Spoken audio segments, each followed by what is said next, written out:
Maithili express की शानदार प्रस्तुति।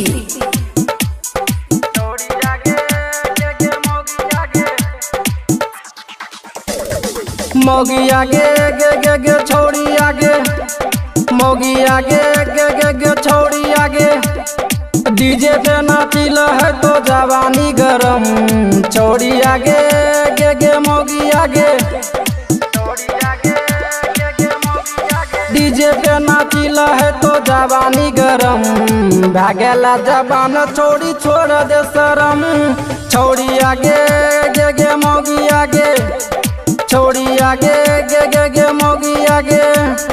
हमारा से छत छुआ दे गाली लरम, छोड़ी आगे गे गे मोगी आगे। DJ good Madhubani, DJ good Madhubani. छोड़ी आगे गे गे मोगी आगे, छोड़ी आगे गे गे मोगी आगे। छोड़ी कुमार छोड़ी कमर हिलाइले, छोड़ा जवन का से नजर मिलाइले।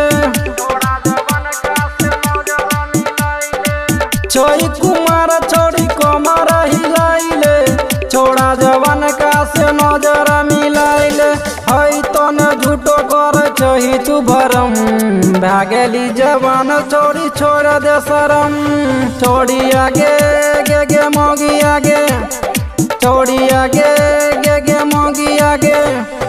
DJ good Madhubani, DJ good Madhubani. छोड़ी आगे गे गे मोगी आगे, छोड़ी आगे गे गे मोगी आगे। नाचे में हम तोरा करब न माना, संजीत मंगला छो तो हर दीवाना। नाचे में हम तोरा करब न माना, बिकी राज के देखो ई बजे गाना। करन सचिन भेलो तोहर फ्रेंड, भागेली जवान छोड़ी छोड़ दे शरम। छोड़ी आगे गे गे मोगी आगे, छोड़ी आगे गे गे मोगी आगे। खुशी रिकॉर्डिंग स्टूडियो बलुआहा।